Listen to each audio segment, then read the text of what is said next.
সবাইকে Washington DC থেকে আমি দস্তগীর জাহাঙ্গীর শুভেচ্ছা জানাচ্ছি। যারা এই মুহূর্তে আমার সাথে যুক্ত হয়েছেন বা সামনের সময়ে যুক্ত হবেন, সবাইকে শুভেচ্ছা।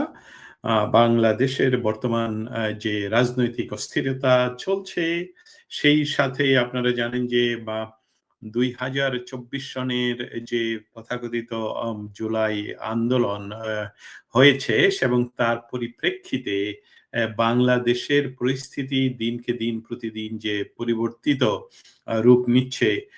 সবচেয়ে বড় কথা হলো যে একটি রাষ্ট্রীয়ভাবে সমষ্টিগত শাস্তি দেওয়া হচ্ছে বাংলাদেশ আওয়ামী লীগকে সম্পূর্ণভাবে নিষ্ক্রিয় রেখে, সেই সাথে নিষ্ক্রিয় নয়, ঐতিহ্যগতভাবে বাংলাদেশের সবচেয়ে প্রাচীনতম মানে ভারতীয় উপমহাদেশের সবচেয়ে প্রাচীনতম রাজনৈতিক সংগঠন বাংলাদেশ ছাত্রলীগকে নিষিদ্ধ ঘোষিত করে রেখে শিবির, যে ইসলামী ছাত্র শিবির, যারা বাংলাদেশের জন্মের বিরোধিতা করেছে তথা স্বাধীনতা সংগ্রামের সাথে সময়ে তারা অক্সিলিয়ারি ফোর্স হিসাবে পাকিস্তানি সেনাবাহিনীর সাথে কাজ করেছে, সেই শিবিরকে অবমুক্ত রেখে বা রাজনীতি করার সম্পূর্ণ সরকারের সমস্ত লেভেল থেকে সংযুক্ত করে সহযোগিতা করে বা ঢাকা, চট্টগ্রাম, রাজশাহী এবং জাহাঙ্গীরনগর ইউনিভার্সিটি সহ বিভিন্ন ইউনিভার্সিটিতে তাদেরকে যে নির্বাচিত করা হয়েছে, সেই সকল বিষয়গুলো বাংলাদেশের মানুষের অবস্থাটা আমরা যারা পর্যবেক্ষণ করছি তাদের কাছে প্রতীয়মান হচ্ছে প্রতিনিয়ত যে ৭১-এর ৯ মাসের যে যুদ্ধ অবস্থা, তার চেয়েও আরো করুণ অবস্থা এই মুহূর্তে বাংলাদেশের। অপরাধীর পাহারায় এসএফ রাষ্ট্র দ্বারায় রক্ষা কবচ হয়ে দুর্নীতিবাজের সম্বর্ধনায় ন্যায় বিচার মরে যায় নীরবে। ১০ ট্রাক অস্ত্র ২১শে অগাস্ট অভিযুক্ত নাম ইতিহাস জানে, মুছ লেখা প্রতিশ্রুতি ভাঙ্গা তবু নিরাপত্তা রাষ্ট্রই আনে। কোন রাষ্ট্রপ্রধান নন তিনি, কোন সাংবিধানিক পদেও নেই তিনি, তবু টোল বন্ধ ৩ স্তর পাহারা, ৩ স্তর নয় ৫ স্তর, প্রশাসন ব্যস্ত এক ব্যক্তিতেই ১০% কমিশন ডাকনাম, দুর্নীতির বর পুত্র রাজনীতি, আইন এখানে সবার নয়, ক্ষমতার জন্য আলাদা নীতি, রাষ্ট্রের দায় বিচার নিশ্চিত, কিন্তু আজ সে পক্ষপাতী ইতিহাস লেখে। দিদারুল ইসলাম। আপনার লেখাটা সবাইকে পড়ে শোনালাম, তার সাথে সাথে আমি আপনার লেখাটা একটু এখানে শেয়ার করি যাতে আমাদের দর্শক শ্রোতারা দেখতে পারেন। আমি আজকের আলোচনার প্রথমেই যদি আপনাদেরকে জিজ্ঞেস করি আপনারা কেমন আছেন, এটা আমার জন্য অনেকটাই যদিও সৌজন্যমূলক আচরণ হবে, কিন্তু আমরা সকলেই জানি যে আমরা ভালো নেই, দেশ ভালো নেই। অতএব সেখানে কথাটা জিজ্ঞেস করাটাই মনে হয় একটা অতিরঞ্জিত হবে। আপনারা আমার কথা শুনতে পাচ্ছেন কিনা একটু জানাবেন। তাহলে আজকের মূল আলোচনাটা নিয়ে আপনাদের প্রশ্নের উত্তর দেওয়ার জন্য প্রস্তুত আছি আমি। আপনারা যে যার প্রশ্ন নিয়ে প্রস্তুত থাকতে পারেন, আপনারা আমাকে জিজ্ঞেস করতে পারেন। আমি যদি প্রশ্নের উত্তর জানি তাহলে উত্তর দেব, না হয়তো সে বলবো যে প্রশ্নের উত্তর আমার জানা নেই বা আমরা খুঁজে বের করব। আপনি যে কথাটা তুললেন সেই কথাটা নিয়েই আমি শুরু করি। আপনারা যারা শুনছেন আমাকে দয়া করে একটু জানাবেন যে আমার কথা শোনা যাচ্ছে, তাহলে আমি কথাটা শুরু করতে পারি। গত ২৩শে ডিসেম্বর ২৩ তারিখে ডিসেম্বরের ২৩ তারিখে মার্কিন যুক্তরাষ্ট্রের প্রতিনিধি পরিষদ এর বিদেশ বিষয়ক কমিটি বর্তমান অসাংবিধানিক যে সরকার বাংলাদেশে আছে, সেই সরকারের যিনি প্রধান উপদেষ্টা হয়ে বসে আছেন ডক্টর মোহাম্মদ ইউনূসকে তারা একটা চিঠি পাঠিয়েছেন। সেই চিঠিটি আমি আসলে আপনাদের সকলেই জানেন, তারপরেও একটু পড়ে শোনাই। সেই চিঠিতে তিনি লিখেছেন ডক্টর মোহাম্মদ ইউনূসকে, যে অন্তর্বর্তী সরকারের প্রধান। জি, আপনারা আমার কথা শুনতে পাচ্ছেন? এখনো কিন্তু কেউ লিখে জানালেন না। জানালে আমার জন্য একটু সুবিধা হয়। আজকে যে চিঠিটি তারা লিখলেন, সেই চিঠিটি হলো, প্রিয় ডক্টর ইউনূস, বাংলাদেশে জাতীয় সংকটের এই মুহূর্তে আপনি নির্বাচনের আগে একটি অন্তর্বর্তীকালীন সরকারের নেতৃত্ব দিতে এগিয়ে এসেছেন, এটি আমরা স্বাগত জানাই। আগামী বছরের ফেব্রুয়ারিতে নির্বাচন অনুষ্ঠানের প্রেক্ষাপটে আগামী বছরের ফেব্রুয়ারিতে নির্বাচন অনুষ্ঠানের প্রেক্ষাপটে অন্তর্বর্তী সরকারের জন্য একটি অত্যন্ত গুরুত্বপূর্ণ কাজ হলো যে রাজনৈতিক স্পেকট্রামের সব দলের সঙ্গে কাজ করে এমন পরিবেশ তৈরি করা যাতে অবাধ, সুষ্ঠু ও অংশগ্রহণমূলক নির্বাচন সম্ভব এবং ব্যালটের মাধ্যমে শান্তিপূর্ণভাবে জনগণের মতামত প্রতিফলিত হয়। একই সঙ্গে রাষ্ট্রীয় প্রতিষ্ঠানের নিরপেক্ষতা, বিশ্বাসযোগ্যতা পুনরুদ্ধারের জন্য সংস্কার প্রয়োজন। আমরা উদ্বিগ্ন যে যদি সরকার রাজনৈতিক দলগুলোর কার্যক্রম স্থগিত রাখে অথবা ত্রুটিপূর্ণ আন্তর্জাতিক অপরাধ ট্রাইব্যুনাল পুনরায় চালু রাখে, তাহলে এসব লক্ষ্য অর্জন সম্ভব নয়। মার্কিন পররাষ্ট্র দপ্তর ও বহু আন্তর্জাতিক পর্যবেক্ষক 2018 এবং 2024 সালের সাধারণ নির্বাচনকে অবাধ ও সুষ্ঠু বলে মনে করেনি। এছাড়া ফেব্রুয়ারিতে প্রকাশিত জাতিসংঘ মানবাধিকার কমিশনারের কার্যালয়ের একটি তথ্যভিত্তিক প্রতিবেদনে বলা হয়েছে 2024 সালের জুলাই-আগস্টে বিক্ষোভ চলাকালে আনুমানিক 1400 মানুষ নিহত হয়েছে। এই ঘটনাগুলোর জন্য প্রকৃত জবাবদিহিতা নিশ্চিত করা প্রয়োজন, যাতে প্রতিশোধের চক্র অব্যাহত না থাকে, বাংলাদেশি মূল্যবোধ প্রতিফলন ঘটে। সংগঠনের স্বাধীনতা এবং ব্যক্তিগত অপরাধের জন্য ব্যক্তির দায়, সমষ্টিগত শাস্তির নীতি এই মানবাধিকারের নীতিগুলোর মৌলিক পরিপন্থী। আমরা উদ্বিগ্ন যে নির্দিষ্ট ব্যক্তির বিরুদ্ধে আইনের যথাযথ প্রক্রিয়ায় অভিযোগ বা বিচার না করে একটি সম্পূর্ণ রাজনৈতিক দলের কার্যক্রম স্থগিত করা এসব নীতি গণতান্ত্রিক নীতির পরিপন্থী।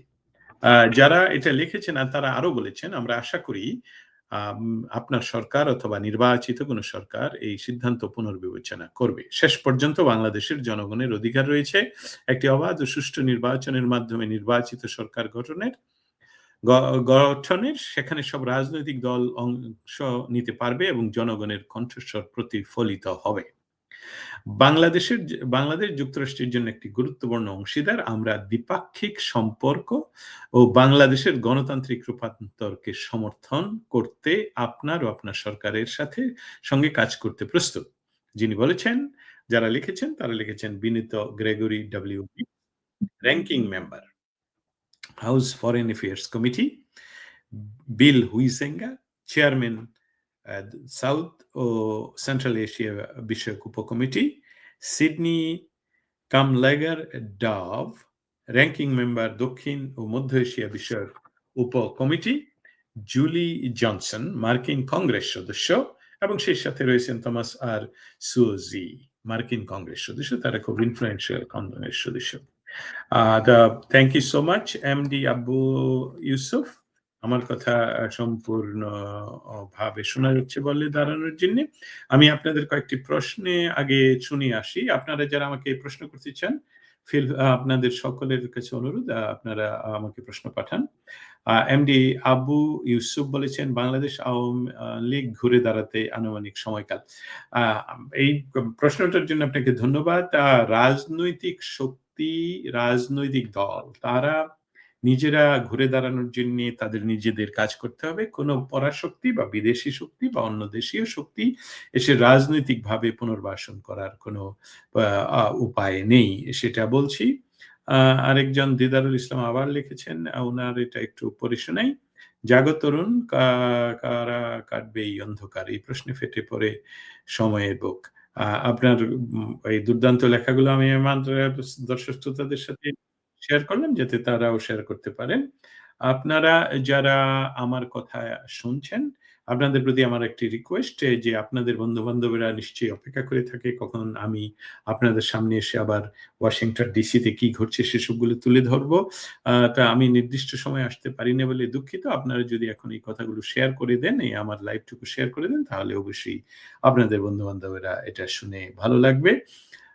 তারপর দেখি ক্লিয়ার শোনা যাচ্ছে। এই চিঠি ইন্টারিম গভর্নমেন্ট প্রচার করছে না। লিখছেন প্রবাসী জীবন। প্রবাসী জীবনের আপনি যদি দেশে না থেকে থাকেন, আপনার নাম জানা থাকলে ভালো থাকতো, আর দেশে থাকলে নিরাপদে থাকবেন, সেই কথাই থাকুক। হ্যাঁ, ইন্টারিম গভর্নমেন্ট এই চিঠির কথা বলবেও না, তারা পেয়েছে কিনা সেটাও বলবে না। তবে মৌলিক কথা হলো যে আপনারা যারা ইন্টারেস্টিং এই বিষয়গুলো তারা চিঠিটা আমার ফেসবুকে গিয়ে পাবেন, আমাদের দ্য ভয়েস নিউজের ওয়েবসাইটে পাবেন। নট অনলি দ্যাট, আপনারা যদি কংগ্রেস ইউএস কংগ্রেসের ওয়েবসাইটে যান তাহলে সেখানেও পাবেন। মোহাম্মদ হাসান, আপনি জিজ্ঞেস করেছেন ভাই জঙ্গিদের ব্যাপারে কি মনোভাব, এগুলো বলেন। অবশ্যই খুবই খুবই খুব দুর্দান্ত একটি প্রশ্ন করেছেন। মার্কিন যুক্তরাষ্ট্র ইতিমধ্যে যে চিঠি পাঠিয়েছে সেই চিঠির মৌলিক বক্তব্যটাই আপনার সামনে তুলে ধরছি, তাহলে আপনি বুঝতে পারবেন যে তাদের মৌলিক বিষয়টা কি, জঙ্গিদের নিয়ে তাদের ধারণাটা কি, সেটা আমি আপনাদের সামনে একটু তুলে ধরার চেষ্টা করি, তাহলে আমরা সেই বিষয়টা বুঝতে পারবো। মোহাম্মদ হুসাইনের উত্তরে বলছি, চিঠিতে মূল উদ্বেগ যেটা প্রকাশ করেছেন সেখানে বলছে ফেব্রুয়ারিতে অনুষ্ঠেয় নির্বাচনের আগে একটি রাজনৈতিক দলের উপর সম্পূর্ণ নিষেধাজ্ঞায় যুক্তরাষ্ট্র উদ্বিগ্ন। যুক্তরাষ্ট্রের কংগ্রেস সদস্যরা বলছেন নির্বাচনের আগে কোনো রাজনৈতিক দলকে নিষিদ্ধ করা হলে অবাধ ও অংশগ্রহণমূলক নির্বাচন সম্ভব নয়। সব রাজনৈতিক দলের অংশগ্রহণ ছাড়া জনগণের প্রকৃত মতামত প্রতিফলিত হয় না। এ বিষয়ে কোনো সংশয় আছে কি? কোনো সংশয় নেই। দ্বিতীয়ত, মানবাধিকার ও জবাবদিহিতা। চিঠিতে জাতিসংঘের তথ্যর উদ্ধৃতি দিয়ে বলা হয়েছে যে ১৪০০ মানুষ নিরাপত্তা বাহিনীর অভিযানে নিহত হয়েছে বলে ধারণা করা হয়েছে। কংগ্রেস সদস্যরা স্পষ্ট বলে এ ধরনের ঘটনার জন্য প্রকৃত জবাবদিহিতা না থাকলে গণতান্ত্রিক রূপান্তর বিশ্বাসযোগ্য হয় না। অতএব কারা ঘটিয়েছে, কারা হত্যা করেছে, কেউ কোন অস্ত্র ব্যবহার করেছে, এই সকল বিষয়ে যদি তারা নির্দিষ্টভাবে জবাবদিহিতা না আইনে শুধু আওয়ামী লীগকে বাদ দিয়ে নির্বাচন করা হয়, সেই নির্বাচন টিকবে না বলেই এখানে ইঙ্গিত করা হয়েছে। জঙ্গিদের কথা তো অবশ্যই সেখানে বুঝতে পারছেন আপনি নিশ্চয়ই মোহাম্মদ হাসান। তৃতীয়ত, সমষ্টিগত শাস্তির প্রশ্ন। পুরো একটি রাজনৈতিক দলের কার্যক্রম স্থগিত করা মানবাধিকারের মৌলিক নীতির পরিপন্থী বলে তারা মনে করেন। তাদের বক্তব্য খুব পরিষ্কার, ব্যক্তিগত অপরাধ থাকলে ব্যক্তির বিচার হবে, কিন্তু পুরো দল বা মতাদর্শকে শাস্তি দেওয়া গণতন্ত্রের সঙ্গে যায় না। এটা যারা বলেছেন তাদের নামগুলো আপনাদের সামনে আবার তুলে ধরছি, যাতে করে আপনারা এই নামগুলো নিজেরাও সংরক্ষিত রাখতে পারেন। যারা এই চিঠি লিখেছেন তাদের হলেন গ্রেগরি ডব্লিউ মিক্স, র্যাঙ্কিং সদস্য House Foreign Affairs Committee; Bill Huizenga, chairman South ও সেন্ট্রাল এশিয়া বিষয়ক subcommittee; Sydney Kamlager Dove, ranking সদস্য মার্কিন কংগ্রেস সাউথ ও সেন্ট্রাল এশিয়া বিষয়ক কমিটি; জুলি জনসন, মার্কিন কংগ্রেস সদস্য, খুবই ইনফ্লুয়েন্সিয়াল।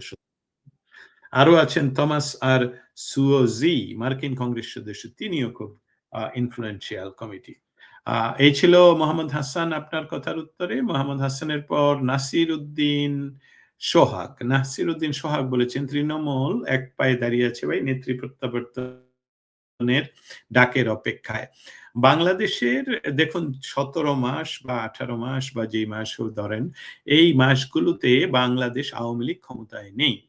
যারা গত ১৭, ১৫, ১৬ সারা জীবন বলে আসছে যে বাংলাদেশের রাজনীতি বাংলাদেশ আওয়ামী লীগ তাদের নিজস্ব বলে কুক্ষিগত করে রেখেছে, বঙ্গবন্ধুকে দলীয়ভাবে করে রেখেছে, এসবগুলো যারা বলেছেন তাদের তো সুযোগ ছিল ১৪, ১৫, ১৬ মাসে তাদেরকে প্রমাণ করতে যে ৭১-এর পক্ষে আমরা বা ৩২ নম্বর আমাদের হাতে নিরাপদ, বঙ্গবন্ধু জাতির পিতা, তারা কিছুই করেননি। অতএব আওয়ামী লীগ যে বাংলা একমাত্র দল যারা বাংলাদেশের স্বাধীনতা সংগ্রামে নেতৃত্ব দিয়েছে এবং একমাত্র দল যারা বাংলাদেশের জন্য মায়া কান্না করেনি, আসলে করে না, বাংলাদেশকে তারা নেতৃত্ব দিয়ে ভালো রাখে, এটা প্রমাণিত। অতএব তৃণমূল এক পর্যায়ে এক পায়ে দাঁড়িয়ে আছে। অবশ্যই আপনারা জানেন পরিস্থিতি কোন দিকে মোড় নিচ্ছে এবং সেই বিষয়ে আমরা সদা সক্রিয়। আপনাদের রাজনৈতিক দল যে আওয়ামী লীগ, সে আপনারা নিজেরাই নিজেদের নেতৃত্বের কাছে এই প্রশ্নগুলো রাখবেন এবং আমার মাধ্যমে আমি আশা করছি আওয়ামী লীগ নেতৃবৃন্দ যারা আমার কথা শুনতে পাচ্ছেন সেন্ট্রাল কমিটির বা যারা এখন পৃথিবীর বিভিন্ন জায়গায় অবস্থান করছেন, অবশ্যই এই বিষয়ে আপনারা আপনাদের নেতা কর্মীদের সাথে যোগাযোগ করবেন। জয় বাংলা, এমডি রিপন মিয়াজি মিজি।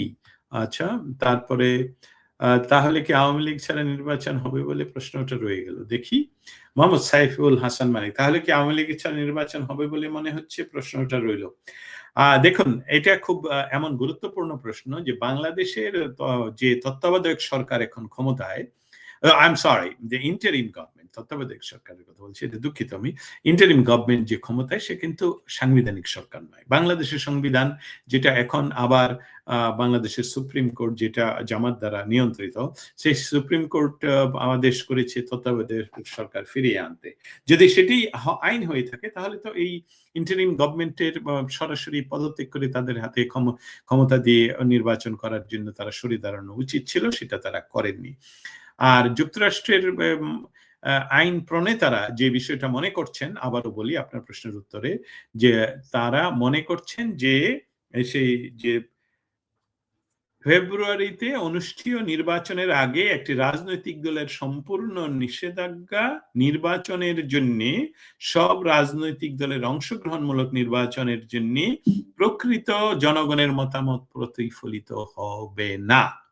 এটা সুস্পষ্টভাবে বলা। এখন ডক্টর ইউনূস যে জোর করে নির্বাচন করে ফেলেন, সেটা তারা উল্লেখ করেছে যে 2018 এবং 2024 সনের নির্বাচনে আমরা আমেরিকানরা বলেছিলাম যে এই নির্বাচন গ্রহণযোগ্য নয়, তাই এইটা টিকেনি। অতএব ডক্টর ইউনূস যেহেতু আমেরিকান বেইলি, আমেরিকার দ্বারা উনি ক্ষমতায় বসেছেন, অতএব তাকে সেই কথা শুনতে হবে। এটাই আমার কাছ থেকে, আমার এটাই ধারণা যে এর বাইরে গিয়ে সে নির্বাচন করে ফেললেই সেটা টিকবে বলে আমেরিকাও মনে করে না।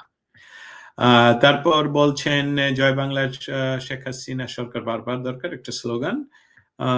তারপরে বলছেন প্রবাসী আওয়ামী লীগ নির্বাচনে না থাকলে দয়া করে খাও, আওয়ামী লীগ নির্বাচনে না থাকলে দয়া করে খাও, আমি বন্ধুরা কেউ ভোট কেন্দ্রে যাবেন না, দয়া করে খাও না, দয়া করে কেউ বলতে চাচ্ছেন, হ্যাঁ কেউ। আচ্ছা, সেটা আপনারা রাজনৈতিক ভাবে আপনারা মোকাবেলা করবেন, আন্তর্জাতিক পরিপ্রেক্ষিতের বিষয়গুলো আপনাদের কাছে তুলে ধরার চেষ্টা করছি। এখানে আছেন ফজলুল ইসলাম, আসসালামু আলাইকুম ভাই, কেমন আছেন? যুদ্ধে আছি। অফিস বয় শফিক বলে আওয়ামী লীগের নির্বাচন করতে পারবে না, গতকাল কেরানীগঞ্জ জঙ্গি আস্তানা পাওয়া গেছে। অবশ্যই আপনার কথার সাথে দ্বিমত করার কোনো উপায় নেই।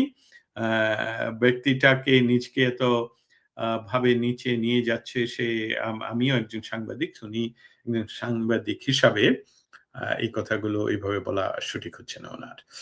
সন্ত্রাসী সংগঠন নিষিদ্ধ করবে না, কাকে করবে? সন্ত্রাসী সংগঠনকে নিষিদ্ধ? আচ্ছা, আরবি কারা পড়তে পারেন ওনার নামটা পড়ে শোনাবেন। আপনাকে জিজ্ঞেস করি, আপনি আমাকে আজকে উত্তর দিয়ে যাবেন। যারা আরবিতে পড়তে পারেন দয়া করে এই আরবিতে ওনার নামটা কি, এটা আমার খুব জানা প্রয়োজন। আপনি সন্ত্রাসী বলতে কাকে বলছেন? আপনি কি জানেন যে একটি দেশ স্বাধীনতার জন্যে যে একটা নেতৃত্বের প্রয়োজন হয়, সেই নেতৃত্ব কে দিয়েছিল আপনি কি অস্বীকার করবেন? আর ইসলামী ছাত্র শিবির, জামায়াতে ইসলামী সহ বহু সংগঠন যারা পাকিস্তানি সৈনিকদের সহযোগী হয়ে কাজ করেছে, তারা কিন্তু 1971 সনের 16ই ডিসেম্বর শুধু 93,000 পাকিস্তানি সৈন্যবাহিনী নয়, তার সাথে তাদের সমস্ত অক্সিলিয়ারি ফোর্স, রাজাকার, আলবদর, জামায়াত ইসলামী, ইসলামী ছাত্র শিবির, সকলে নিঃশর্ত আত্মসমর্পণ করে। অতএব বাংলাদেশের বিজয়ের দিন থেকেই সম্পূর্ণভাবে এই রাজনৈতিক শক্তিগুলোর বাংলাদেশে রাজনীতি করার কোনো আইনগত ভিত্তি নেই।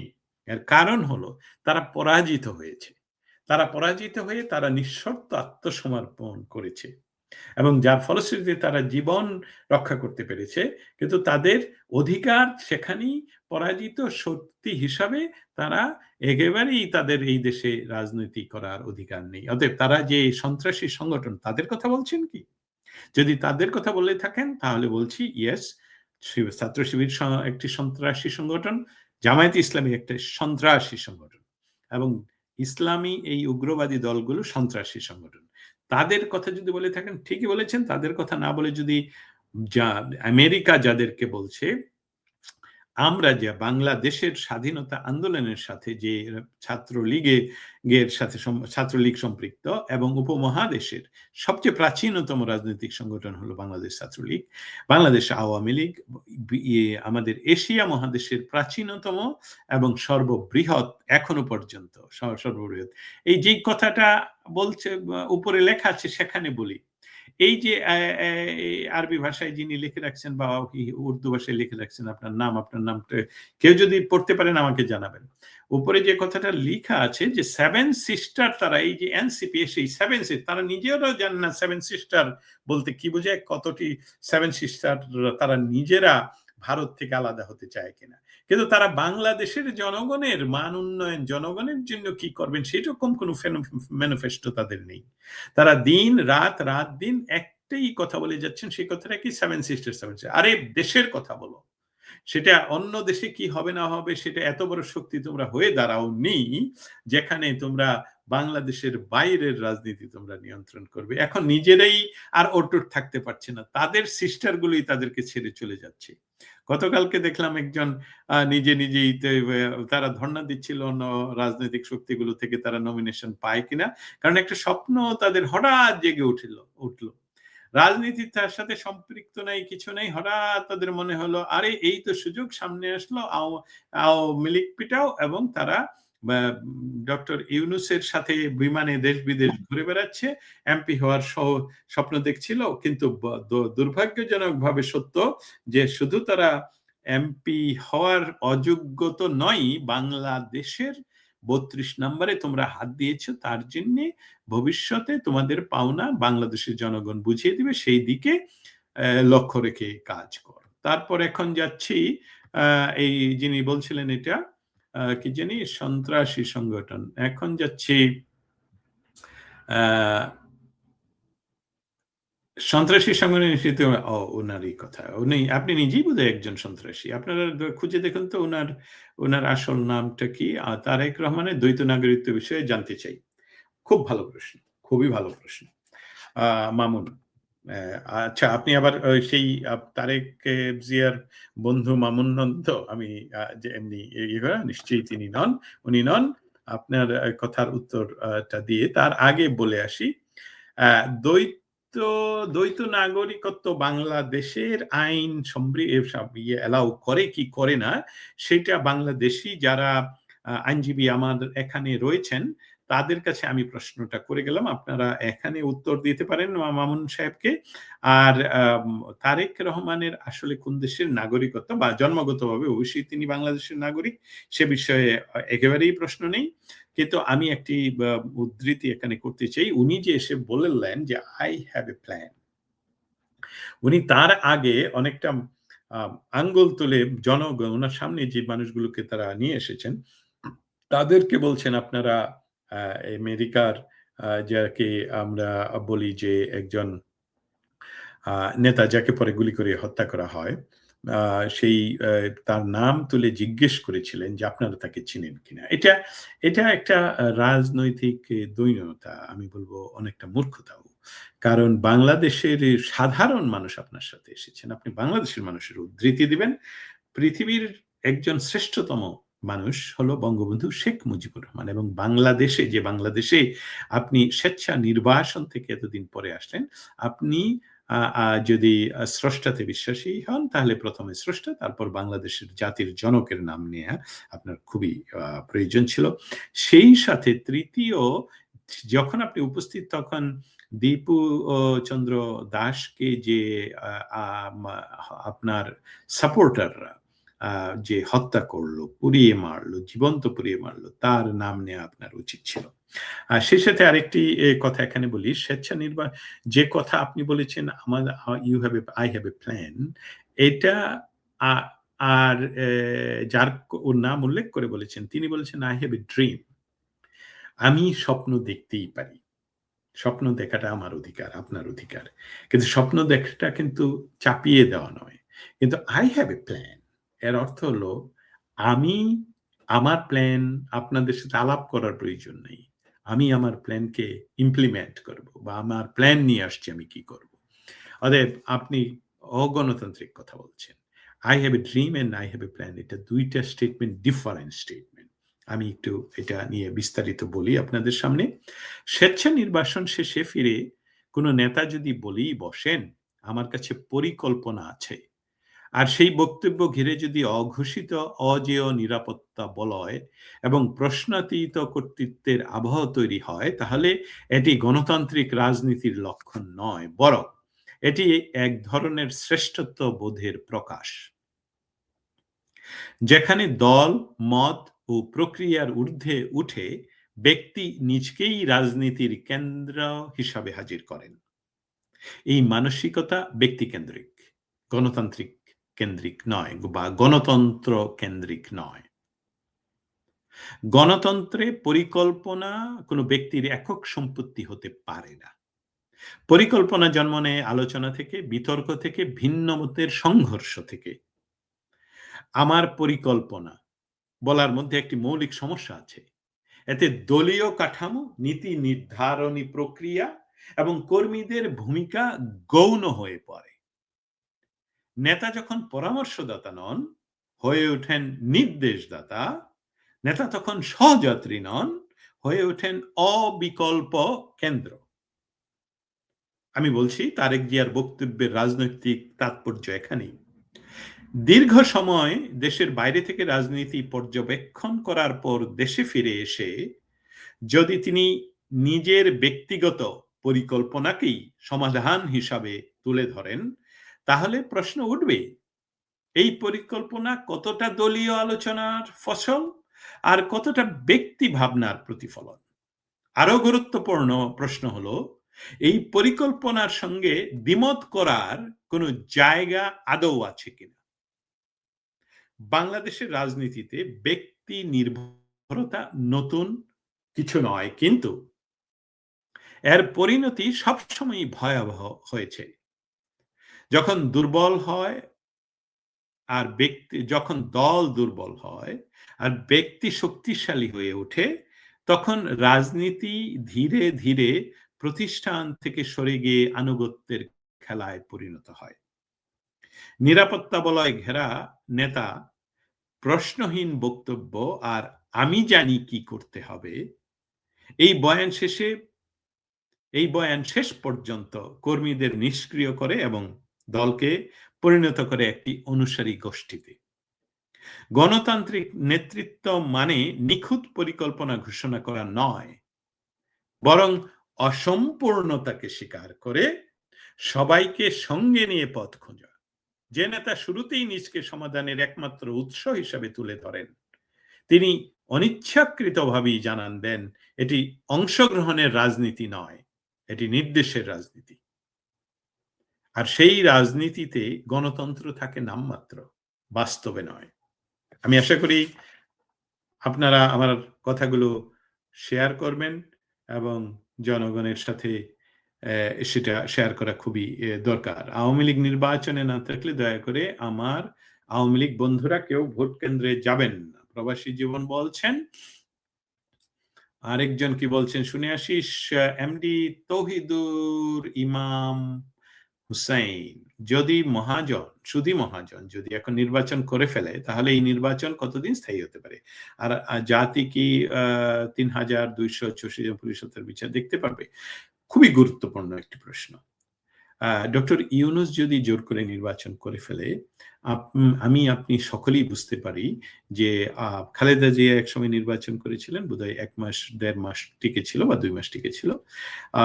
নির্বাচন হতে হবে বাংলাদেশের সকল দলের সকল মানুষের অংশগ্রহণে এবং সুষ্ঠু নিরপেক্ষ নির্বাচনের মাধ্যমে বাংলাদেশের জনগণ যখন তাদের প্রতিনিধি নির্বাচন করবে, তখন এটা টিকে থাকবে, না হলে এটা খুব তাসের ঘরের মতন খসে পড়বে। আপনাকে অসংখ্য ধন্যবাদ তৌহিদুর ইমাম হোসেন। আপনি আমাদের আজকের লাইভটুকু একটু শেয়ার করে দেবেন, তাহলে অন্যরাও কথা শুনতে পাবে। এই মুহূর্তে বাংলাদেশ আওয়ামী লীগের আন্তর্জাতিক সম্পর্ক সম্বন্ধে আলোচনা করেন আরেকটা খুবই গুরুত্বপূর্ণ এফডি এম আবু ইউসুফ। হ্যাঁ, আমি যেভাবে বলবো, ইতিমধ্যে আন্তর্জাতিক মহলের যদি নিষ্ক্রিয় তারা থেকে থাকবে, তাহলে যেটা একটু আগে আপনাদেরকে পড়ে শুনিয়েছি সেটাতে আবারও ফিরে যাই। মার্কিন যুক্তরাষ্ট্রের প্রতিনিধি পরিষদ, যেটাকে আমরা এখানে কংগ্রেস বলি, বা বাংলাদেশে যেটাকে আপনারা সংসদ বলে, সেই সংসদীয় একটি কমিটি আছে যেটাকে বাংলায় বলা হয় বিদেশ বিষয়ক উপকমিটি, বিদেশ বিষয়ক কমিটি বা ফরেন অ্যাফেয়ার্স কমিটি। এটা খুবই পাওয়ারফুল একটি কমিটি। সেই কমিটির থেকে চিঠি দেওয়া হয়েছে, যে সেই চিঠিতে আমি চিঠিটা বোধহয় আপনাদের সামনে প্রথমেই পড়ে শুনিয়েছি, যে সেই চিঠিতে বলা হয়েছে যে একটি অংশ আপনি আবারও পড়ে শোনাই। ওনারা বলেছেন সেই চিঠিতে, আমরা উদ্বিগ্ন যে সরকার রাজনৈতিক দলগুলোর কার্যক্রম স্থগিত রেখে, আরো বলেছে ত্রুটিপূর্ণ আন্তর্জাতিক অপরাধ ট্রাইব্যুনাল পুনরায় চালু রেখে রাজনৈতিক সংস্কার, নির্বাচন এসব লক্ষ্য অর্জন সম্ভব নয়, এটা বলেছেন। অতএব আন্তর্জাতিক প্রেক্ষাপট, সেই সাথে আমার যতটুকু জানা আছে সেখান থেকে আমি আপনাদেরকে জানাই যে ইতিমধ্যে ডেমোক্রেটিক পার্টির বহু সিনেটর এবং কংগ্রেস সদস্যরা রাজনৈতিক শক্তির সাথে কথা বলছেন, মিটিং করছেন, এবং বাংলাদেশের বর্তমান পরিস্থিতি, দীপু দাস হত্যা, নির্বাচনে আওয়ামী লীগ ছাত্রলীগকে নিষিদ্ধ করে রাখা, এ সকল নিয়ে আলোচনা হচ্ছে। এবং সেখানে যাদের যেই আন্তর্জাতিক পরিস্থিতিতে রাশিয়া, ভারতবর্ষ, মার্কিন যুক্তরাষ্ট্র, এমনকি সেদিন তুরস্কের প্রেসিডেন্টের সাথেও এরদোগানের সাথে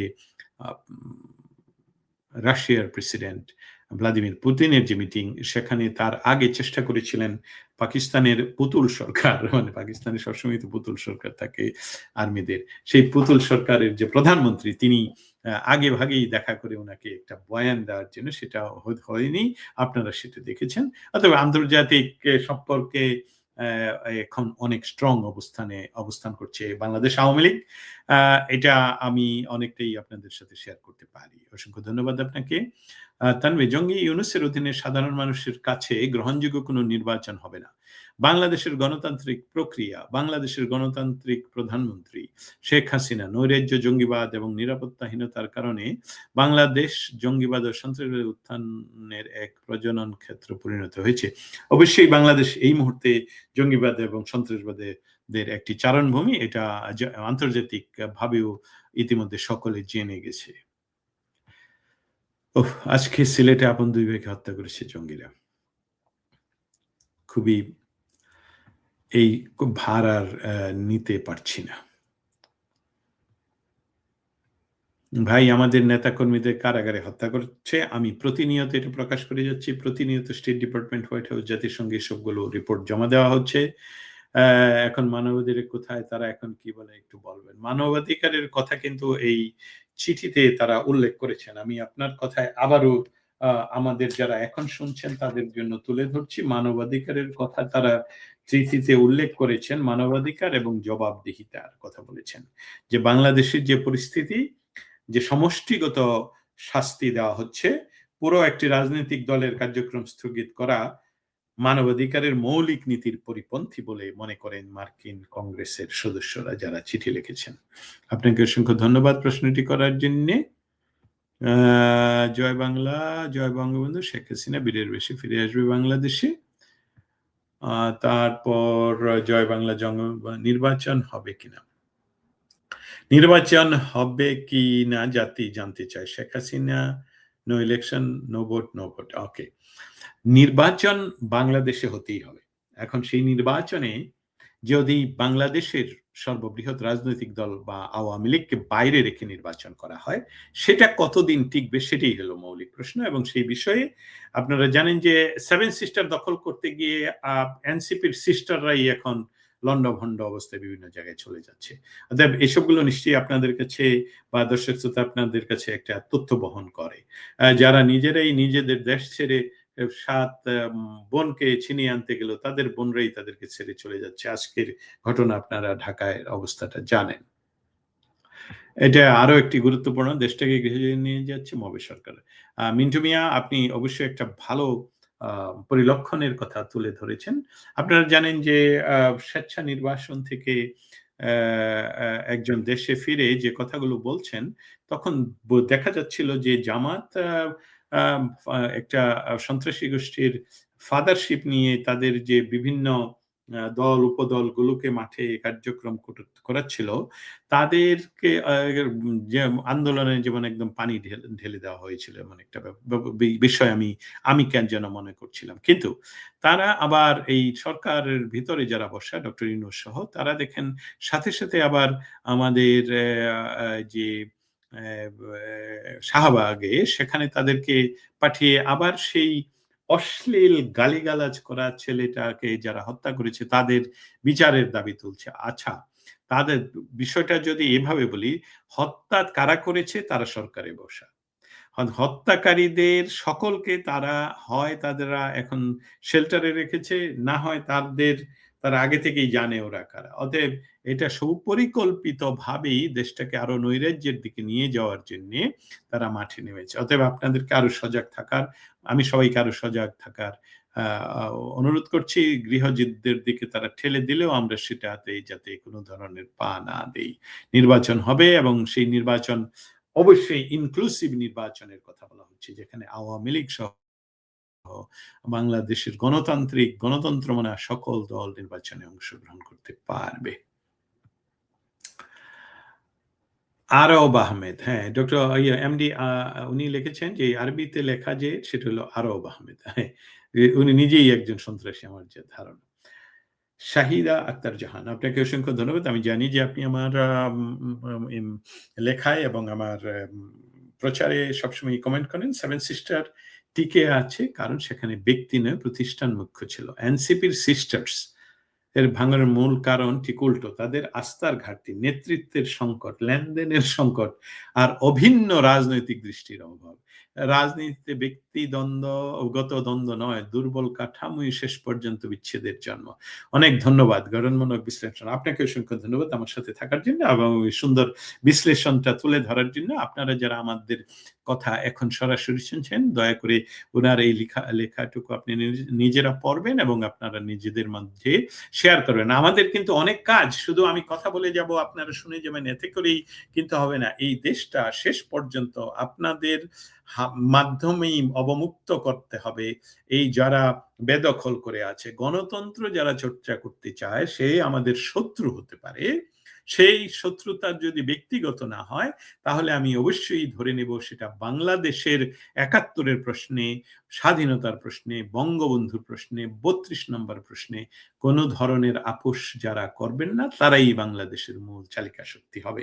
একটি কথা এখানে আবারও আমি বলি, ৩২ নাম্বার ভাঙাতে যারা প্রতিবাদ করছেন না একদিনের জন্য তারা বাংলাদেশী নন। আবারও বলি যে প্রথম আলো এবং দ্য স্টার, কি ডেইলি স্টার, এমনকি নুরুল কবির সাহেব যখন ৩২ নাম্বার ভাঙ্গায় তাদের কোনো প্রতিবাদ দেখা যায়নি। তো ৩২ নাম্বারের গায়ে যখন হাত দেওয়া হলো তখন আর বাংলাদেশের কোনো ব্যক্তি, কোনো প্রতিষ্ঠান কেউ নিরাপদ নয়। এ কথাটা আমি বারবার বলছি। অতএব আগে আপনার অস্তিত্ব রক্ষা করতে হলে ৩২ নাম্বারকে রক্ষা করতে হবে এবং অস্তিত্ব রক্ষা করতে হলে ৭১-এর স্বাধীনতার মূল মন্ত্র ৪ স্তম্ভকে রক্ষা করতে হবে। অতএব সেখানে যদি আপনারা আপোস করেন তাহলে আপনারা আজকে হয়তো টিকে যাবেন, আগামীকাল আপনাদের টিকার কোনো ধরনের সম্ভাবনা নেই। ধন্যবাদ শহীদ আক্তার জাহান আপনাকে। আরেকজন বলেছেন জয় বাংলা জয় বঙ্গবন্ধু। অবশ্যই জয় বাংলা জয় বঙ্গবন্ধু। দস্তগীর ভাই, বড় দুঃখের বিষয় আপনার মতন লগো এদেরকে নিয়ে আলাপ আলোচনা করেন, এটা খুব পরিতাপ। এরকম হয়ে যায়নি এদেরকে নিয়ে আলোচনা, ওরা হলো ধন্যবাদ। আমি এদেরকে নিয়ে আলাপ এই মুহূর্তে বাংলাদেশটার সর্বাঙ্গে ঘা, আবারও বলি সর্বাঙ্গে ঘা, ওষুধ দেব কোথা। আমি এই কথাগুলো বলছি কারণ এই যে সেভেন সিস্টার তারা ভাঙতে গেল নিজেরাই সিস্টারবিহীন হয়ে যাচ্ছে। ধন্যবাদ আপনার এই হাস্যরস তৈরি করার জন্য। বিএনপি জামাত শিবির নাপা মুক্ত দেশ চাই, নাপা মুক্ত দেশ চাই। নাপাটা বোধহয় কোনো ওষুধের নাম, আমি নাপা কি না হলে আপনি ভালো করে বুঝিয়ে দিবেন আমাদেরকে। ভাই বাংলাদেশ পরিচালনা এমন একটা ক্যাবিনেট যে আওয়ামী লীগ সবাইকে দেখা মাত্র অ্যারেস্ট করার জন্য মামলা ছাড়া অ্যারেস্টের পরে মামলা দেওয়া হয় সেই হিসেবে আন্তর্জাতিকভাবে এটার কিছু হবে না ভাই বাংলাদেশ পরিচালনা এমন একটি ক্যাবিনেট যে হ্যাঁ ইতিমধ্যে বহু কাজ হচ্ছে কামাল হোসেন ও বহু কাজ হচ্ছে যে শুধু আওয়ামী লীগ নয় বাংলাদেশের স্বাধীনতার সপক্ষের শক্তিগুলো একত্রিত হয়ে যাতে একটি গণতান্ত্রিক পরিবেশ তৈরি করা যায় সেটার জন্যই এই চিঠিটা আপনারা নিশ্চয়ই দেখেছেন যে মার্কিন যুক্তরাষ্ট্রের কংগ্রেসের পররাষ্ট্র বিষয়ক কমিটি এই চিঠি পাঠিয়েছে এটা সহজ কোনো চিঠি নয় এটাকে শুধু একটি এটা ইউনূস সাহেব যেরকম নিজের বন্ধু বান্ধবদের কাছ থেকে সাইন করে তারপর নিজের টাকায় উনি আমেরিকার বিভিন্ন পত্রিকায় সেসবগুলো প্রকাশ করতেন সেটা এরকম নয় এটা তাদের স্বপ্রণোদিত বাংলাদেশের বর্তমান অবস্থায় এবং আওয়ামী লীগকে নিষিদ্ধ রেখে একটা নির্বাচন হওয়া কোনো ক্রমেই গ্রহণযোগ্য হবে না এই তথ্যটুকু অতএব আমি আশা করি আপনারা আমাদের এই ইয়েগুলো তথ্য ইনফরমেশনটুকু একটু শেয়ার করে দেবেন thank you so much Ayub Ali, you can not do the election in a parliament if you are in a dual citizen. Ayub Ali লিখেছেন আপনি যদি এটার আইনি ব্যাখ্যা দেন তাহলে আমাদের সকলের জন্য অবশ্যই ভালো হয় you have to surrender foreign passport in order to do the parliament election in BD এই দেখুন আমাদের শ্রোতা মণ্ডলীর কাছ থেকে একজন ব্যাখ্যা করে বললেন অতএব আমাদের এই বিষয়ে সজাগ দৃষ্টি রাখতে হবে আমাদের এই বিষয়ে আলাপ করতে হবে আলোচনা করতে হবে আমি জানি আপনারা সকলেই প্রশ্ন করতে চান যুক্তরাষ্ট্র তথা আমেরিকা বাংলাদেশ নিয়ে কি ভাবছে সেটার মৌলিক বিষয়টাই আমি কিন্তু আজকে এই আলোচনার প্রথমেই তুলে ধরেছি চিঠিটা তুলে ধরেছি যে তারা আসলে কি ভাবছেন বাংলাদেশ নিয়ে বাংলাদেশের যে বিষয়টা সেটা তারা বাংলাদেশে ফেব্রুয়ারিতে অনুষ্ঠেয় নির্বাচনের আগে একটি রাজনৈতিক দলের উপর সম্পূর্ণ নিষেধাজ্ঞা যেটা যুক্তরাষ্ট্রের কংগ্রেস সদস্যরা বলেছেন নির্বাচনের আগে কোনো রাজনৈতিক দলকে নিষিদ্ধ করা থাকলে বা হলে অংশগ্রহণমূলক নির্বাচন সম্ভব নয় সব রাজনৈতিক দলের অংশগ্রহণ ছাড়া জনগণের প্রকৃত মতামত প্রতিফলিত হয় না এটাই তাদের মৌলিক কথা আরেকজন বলেছেন ইনশাল্লাহ শেখ হাসিনা আসবেই আবার বাংলাদেশ আসবে জয় বাংলা জয় বঙ্গবন্ধু আরেকজন লিখেছেন মোহাম্মদ হাসান ভাই আমাদের নেতাকর্মীদের কারাগারে বিষ প্রয়োগ করছে যেটা আমরা জানি তাদের হত্যা করা হচ্ছে এখন সেগুলো তুলে ধরেন অবশ্যই আপনাদেরও অনেক কাজ আমরা প্রতিনিয়ত বাংলাদেশ থেকে বহু সংবাদ পাই এবং সেসবগুলো আমরা ফেলে দিচ্ছি না সেসবগুলো আপনারা দি ভয়েসের ওয়েবসাইটে পাবেন রেকর্ড হচ্ছে আর আমি ব্যক্তিগতভাবেও অনেক আমেরিকান ইনফ্লুয়েন্সিয়াল রাজনীতিবিদদের কাছে আমরা সেসবগুলো তুলে ধরছি যার প্রকাশ হলো যার প্রমাণ হলো এই চিঠি আপনারা দেখতে পাচ্ছেন চিঠিটা কিন্তু 14-15 মাসে বারবার আসেনি ইলেকশনের আগেই এসেছে অতএব এখানে ভালো কিছু কাজ হচ্ছে ইব্রাহিম খান ভাইয়া কেমন আছেন যুদ্ধে আছি আশা করি আপনাকে একজন সৈনিক হিসাবে সহযোদ্ধা হিসাবে পাশে পাবো ধন্যবাদ আপনাকে প্রশ্ন করার জন্য ওয়াচিং অদিত রুহান ধন্যবাদ আপনাকে শেয়ার করে দিবেন শেখ হাসিনা সরকার বারবার দরকার আপনার স্লোগান আরেকজন বলছেন আপনাকে ধন্যবাদ সুন্দরভাবে বিষয়গুলো উপস্থাপন করার জন্য হ্যাঁ আমার কথাগুলো কিন্তু আপনাদের শেয়ার করতে হবে শেয়ার করলে আপনাদের মতন মানুষেরা যারা বাংলাদেশ প্রশ্নে একটি কথা আমাদের স্পষ্ট মনে রাখতে হবে এটা খুবই ইম্পর্টেন্ট আমি যুদ্ধ করে যাব সারা জীবন কিন্তু দেশ কি মুক্ত হবে না হবে না আমি যুদ্ধ করে যাব এটা আমার প্রতিশ্রুতি কারণ এটা আমার দেশপ্রেম আমার এটাতে কোনো চাহিদা নেই পাওয়ার কোনো ইচ্ছা নেই আমার কোনো আকাঙ্ক্ষা নেই আমার আকাঙ্ক্ষা একটি বাংলাদেশকে বেদখল থেকে মুক্ত করতে ওয়াশিংটন ডিসিতে বসে যত ধরনের কাজ সম্ভব লিগালি আমি প্রতিটি কাজ করে যাচ্ছি আমরা আপনাদের এই বিষয়গুলোকে বাংলাদেশের মানুষ যারা ৩২ নাম্বারের গায়ে হাত দেওয়ার পরে সে যত মহাশক্তিধর হোক সে প্রথম আলো হোক সে ডেইলি স্টার হোক সে উদীচী হোক সবাই যখন নিজের গায়ে না লাগা পর্যন্ত প্রতিবাদ করেনি তারা বাংলাদেশি না কারণ তারা 32 নম্বরে হাত দেওয়ার অর্থ হলো যে আমি আগেই জানা উচিত ছিল যে এখানে হাত দেওয়ার অর্থ হলো যে আমরা কেউ স্বাধীন দেশে আর মুক্ত মানুষ নই। অতএব আপনারা নিজেরা নিজেদের গায়ে না লাগা পর্যন্ত যখন প্রতিবাদ করতে পারেন না, তাহলে বুঝতে হবে ভবিষ্যতে বাংলাদেশের পক্ষে থাকতে হলে জয় বাংলা মানতে হবে, ৭১ মানতে হবে, স্বাধীনতার ৪ স্তম্ভকে মানতে হবে, ৩২ নাম্বারকে বাংলাদেশের জাতীয় সম্পদ এবং এটা আঁতুড়ঘর আমাদের স্বাধীনতার আঁতুড়ঘর হিসাবে সব সময় নিরবিচ্ছিন্নভাবে তাকে সিকিউরিটি দিতে হবে।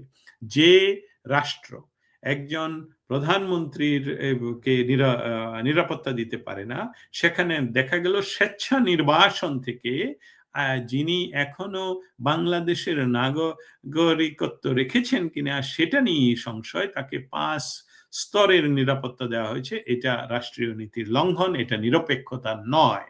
অতএব নির্বাচন বাংলাদেশ অবশ্যই হতে হবে এবং সেই নির্বাচন হতে হবে সম্পূর্ণ নিরপেক্ষ এবং সেখানে যারা বাংলাদেশের নয় তাদের অংশগ্রহণ নিশ্চিত করা আমাদের কাজ না। আমাদের কাজ হলো বাংলাদেশের জনগণ, বাংলাদেশের ভোটাধিকার নিশ্চিতকরণ এবং সেটা মার্কিন যুক্তরাষ্ট্রের আবারও বলেই মার্কিন যুক্তরাষ্ট্রের প্রতিনিধি পরিষদ বিদেশ বিষয়ক কমিটি, এটা কোনো উপকমিটি নয়, বিদেশ পররাষ্ট্র অ্যাফেয়ার্স এর কমিটি, তারা নিজেরা চিঠি পাঠিয়েছে ইনক্লুসিভ নির্বাচন, সংযুক্তি সকলকে মিলে, স্পেশালি বলেছে রাজনৈতিক দলকে নিষিদ্ধ রেখে নির্বাচন হলে আমরা সেটা নিরপেক্ষ নির্বাচন বলতে পারবো না। এটা তার, যেহেতু ডক্টর ইউনূসকে তারা আমেরিকান বেবি, সে আমেরিকানরা তারা বসিয়েছে সেখানে, আমাদের মার্কিন যুক্তরাষ্ট্রের সবচেয়ে জনপ্রিয় প্রেসিডেন্ট ডোনাল্ড ট্রাম্প কিন্তু লক্ষ্য রাখছেন যে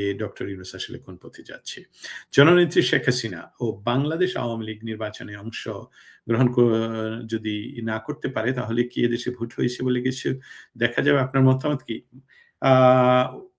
উইন ইব্রাহিম, অসংখ্য ধন্যবাদ আমাকে এই প্রশ্নটা করার জন্য। আমি কিন্তু আবারও বলছি, মার্কিন যুক্তরাষ্ট্র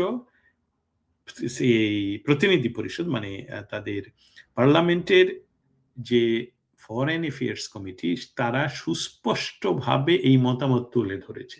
তারা প্রথম এই চিঠিটা আমি আবার অংশটুকু আপনাদের সকলের জন্য পড়ে শোনাই, তাহলে এটা বুঝতে পারবেন।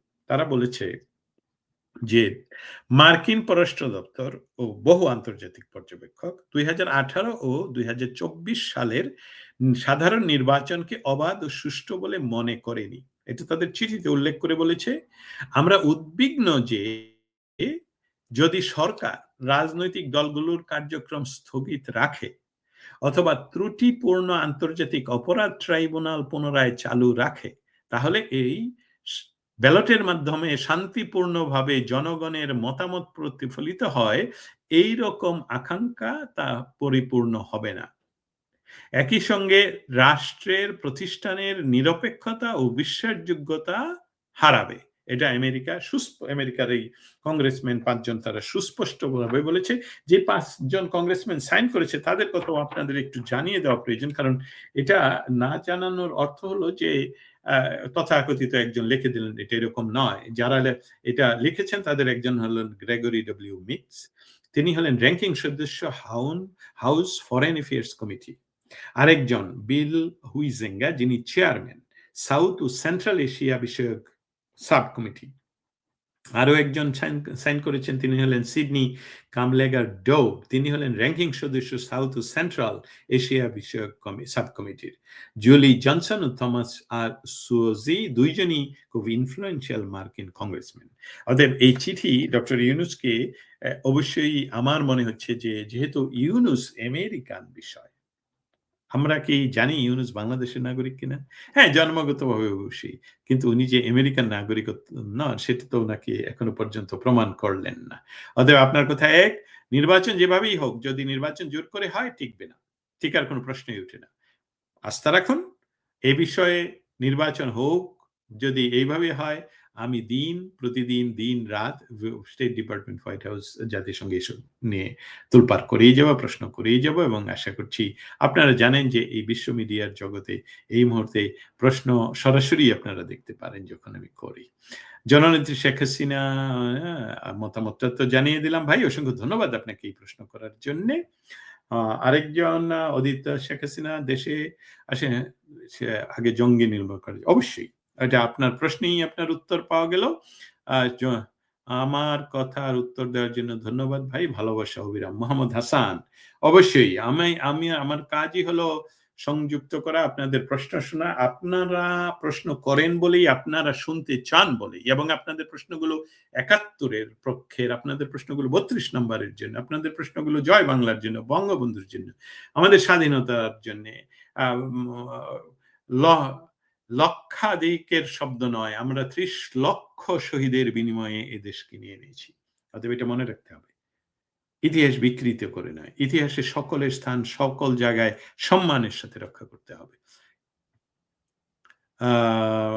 মতামতটা জানিয়েছি উইন ইব্রাহিম, অবশ্যই অবশ্যই আপনার কথা ৩ বার দেখাচ্ছি, আপনি রিপিট করছেন, but it's okay. Watching Abu Saeed Ratan, Ratan ভাই, রাইটার্স ক্লাব, আপনাকে অসংখ্য ধন্যবাদ। রাইটার্স ক্লাব ভালো কাজ করে যাচ্ছে। মতামত দিলাম, জয় বাংলা।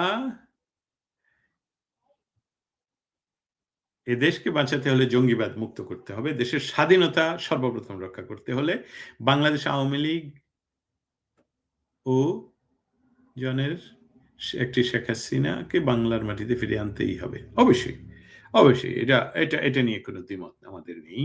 অসংখ্য ধন্যবাদ আপনাকে। আমি একজন মুক্তিযোদ্ধার সন্তান হিসেবে আমি গর্বিত।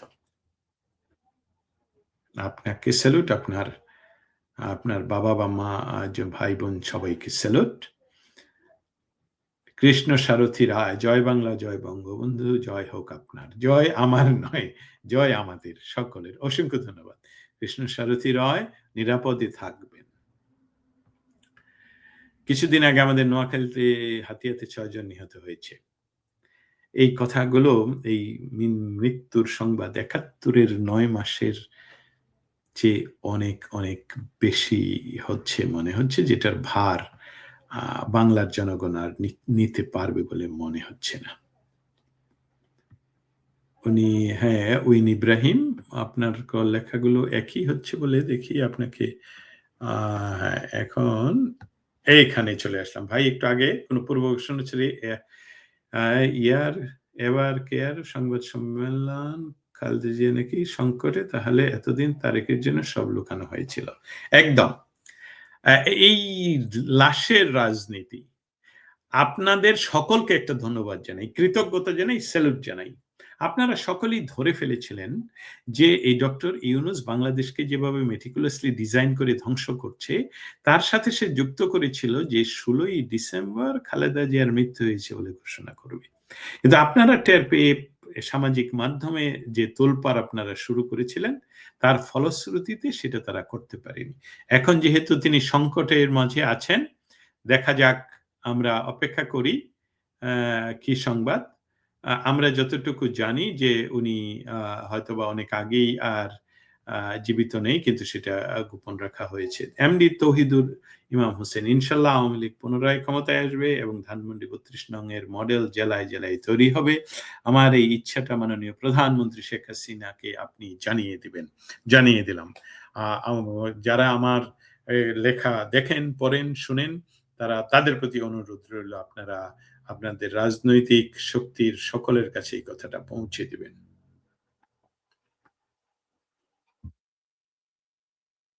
আরো একজনের, শাহ ইমরান, বাংলাদেশ আওয়ামী লীগ, ছাত্রলীগ, যুবলীগ সব কেন্দ্রীয় কমিটি ভেঙে দিতে হবে, দলকে চাঙ্গা করতে হলে সমস্ত নেতারা বিদেশে দুর্নীতির টাকা বসে বসে খাচ্ছে। শাহ ইমরান, আপনি আপনার রাজনৈতিক কথাগুলো আপনার দলীয় ফোরামে তুলে ধরবেন, সাথে আপনিও শক্তিশালী হবেন, আপনার রাজনৈতিক শক্তিও শক্তিশালী হবে। বাংলাদেশ আওয়ামী লীগ, যুবলীগ কেন্দ্রীয়, হ্যাঁ, অবশ্যই আপনার কথা আমিও এখানে তুলে ধরলাম, যাতে করে আপনার রাজনৈতিক নেতৃবৃন্দ এই কাজগুলো করতে পারেন। আওয়ামী লীগবিহীন নির্বাচন আমরা প্রতিহত করব ইনশাআল্লাহ। কেমন আছেন আপনি? সৌদি আরব থেকে দেখছি, আপনার জন্য দোয়া রইল। সোহরাব সরকার, সরকার বাড়ির লোক মনে হচ্ছে, ভালো নাই, যুদ্ধে আছি। ধন্যবাদ।